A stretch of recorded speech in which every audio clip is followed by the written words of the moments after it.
Grabe mga ka-dreamers, ang ganda na ng kwarto ng aking unang kubo na mapalagyan ko ng double walling at kisame. Bali ngayon nga pala mga ka-dreamers ay samahan ninyo nga akong mamili ng mga materyales pero hindi para sa ibang tao, kundi para mabigyan ko ng napakagandang transformation ng una kong ang kubo na ipinagawa noong 2023. Dahil nakita nyo na nga yung intro ng aking video, kaya naman alam nyo na kung ano nga ba yung aking ipagagawa. But I want you to see the process of transforming my kubo into a modern type. Pero huwag kayo masyado mag-expect mga ka-dreamers sapagkat ang nais ko lamang naman ay simple lang. Bali, ang mga materyales ko nga lamang palang binili ay ito nga mga 2x2, tapos itong pinolik na plywood, tapos yun ngang Nebraska na 2 peraso. Yung black na plywood mga ka-dreamers ang gagamitin nga para gumawa ng cut. Yung 2 Nebraska naman ang gagamitin para lagyan nga ng kisame ang kwarto nitong aking unang kubo. By the way, naka-double walling na nga pala itong aking kubo, pero pasensya na sapagkat hindi ko nga kayo na i-update dito. Sapagkat this past few weeks, ang mga naging content ko nga ay pagtulong sa ibang tao. Subalit kahit ang intention ko nga roon ay napakaganda, napakarami ko pa rin naging bashers. Kaya naman I decided mga ka-dreamers na mag-focus na lamang sa content na ginagawa ko before my graduation. Yung tipong hindi ko na ine-expose ang ibang tao, kundi ang aking sarili at minsan naman ay ang aking pamilya, lalo na si mama. Tsaka yun naman talaga mga ka-dreamers ang content ko. Kaso may nababasa nga ako na puro sarili ko lamang luho at luho ng aking pamilya ang ipinakikita ko rito sa Facebook. Kaya pagkatapos nga ng aking graduation ay sinubukan kong ipakita nga yung pagtulong ko sa ibang tao. Kaso nabash uli ako mga ka-dreamers, kaya hindi ko na talaga alam ang aking gagawin. Dahil nga sa negative comments ay dito na lamang ako magpo-focus talaga sa aking sarili. Para naman kahit papaano ma-improve ko nga itong aking mga pag-aaral. At dahil sa sobrang busy ko nga mga ka-dreamers ay medyo napababayaan ko na pala itong aking unang kubo. Para maging mas maganda nga ito kumpara sa rati ay palalagyan ko na ngayon ng kisame. Kasi napakarami ko nga napanonood sa Facebook at TikTok na nagpapakisame ng kanilang kubo tapos gumaganda ang transformation. Total may pera naman ako, kaya naman akin na lamang din iyong gagayahin. Pero ang nais ko lamang naman mga ka-dreamers ay yung simple lamang. Yung tipong hindi na maampiyasan ng ulan kapag narito sa loob. Kasi kung mapapansin nyo nga mga ka-dreamers, yung taas ay rehas-rehas lamang nakawayan ang nakalagay. Bali iyan yung pinalagay ko mga ka-dreamers para nga malamig kapag narito sa kwarto. Kaso nagsawa na ako, kaya naman babaguhin ko na ngayon. Syempre dahil wala akong alam sa ganyan larangan, kaya naman si Mang Lando na ang aking kinuha. Tsaka madalas naman talaga kapag may ipinagagawa nga ako, si Mang Lando ang aking takbuhan. Kung maaalala nyo nga rin mga ka-dreamers, si Mang Lando ang aking niregaluhan ng brand new na cellphone. Para naman kahit papaano ay mapanood nga rin niya ang aking mga videos tapos makita ang kanyang sarili na sikat na rin. Abay mabuti pa nga si Mang Lando, sikat na, pero yung mga bashers ko nandyan nangangamote pa rin sa followers.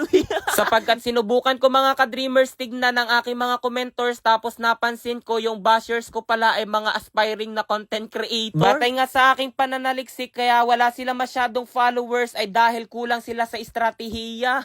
Kaya kung ako sa inyo, madalas nyong panuorin ng video ni Ka-Dreamer para mas marami kayong matutuhan. Sapagkat kung magiging ganyan na lang kayo ay paano na magiging buhay nyo, mambash na lang palagi. Dahil bihasa na nga sa ganitong gawain si Mang Lando, kaya naman pagkatapos ng 2 oras, ayan, tapos na rin kisamihan itong aking kubo. O diba, ang ganda na? Wow, 26,000! 9,000. 15,000. 83,100. O diba mga ka-dreamers, ganun lamang kadali kumita ng napakalaki rito kay PH MOBA. Kaya kung nais nyo rin kumita, nasa comment section lang ang link para mag-register at mag-deposit. Huwag kalimutan mag-take ng screenshot at ilagay yan sa comment section para ikaw ay manalo ng 500 pesos. Ipakikita ko sa inyo kung paano ako kumita ng malaki rito kay PH Mines. Ang madalas ko rito laruin mga ka-dreamers ay Super Ace. Ayan. Dito nga pala mga ka-dreamers, kay Super Ace, pwede kang mag-bet ng 0.50 centavos hanggang 1,000 pesos. Pindutin nyo lamang itong bet, tapos piliin nyo lamang diyan kung magkano ang inyong itataya.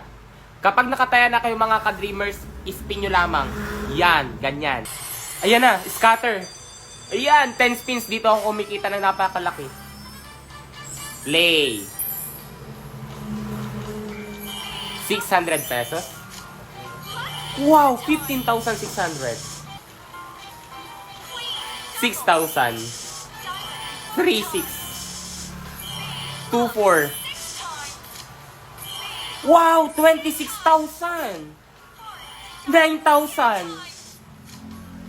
15,000. Ayan mga ka-dreamers, ito ang aking napanaluhan sa pagtaya ko ngayon. 83,100. O, di ba? Ganun lamang kadali manalo rito kay PH Mines. Kaya kung nais nyo rin kumita, nasa comment section lang ang link para mag-register at mag-deposit. Huwag kalimutan mag-take ng screenshot at ilagay iyan sa comment section para manalo rin kayo ng 500 pesos.